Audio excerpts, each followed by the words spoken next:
नवीन बाबू होती ओडार संपत्ति। नवीन बाबू समस्त व्यक्तिगत भाव भल पाती राजनीति दृष्टि किए कार विरोध होते व्यक्तिगत भाव में सी समस्त संपत्ति भेटार किसी असुविधा नाला जेहेतु सामान्य असुस्थ होते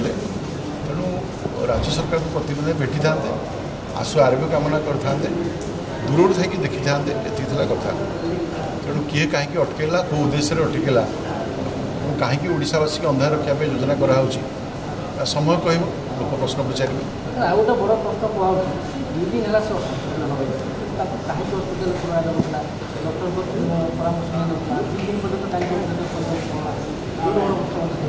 मोर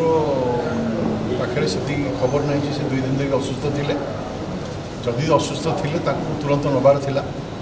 कहीं अटक रखिले से विषय जी अच्छा अधिकारी से कहीपर कि नवीन स्वास्थ्य प्रति ओडावासी सचेतन अच्छा आम समस्त नवीन व्यक्तिगत भाव भल पाऊ और आशु आरोग्य कामना कर।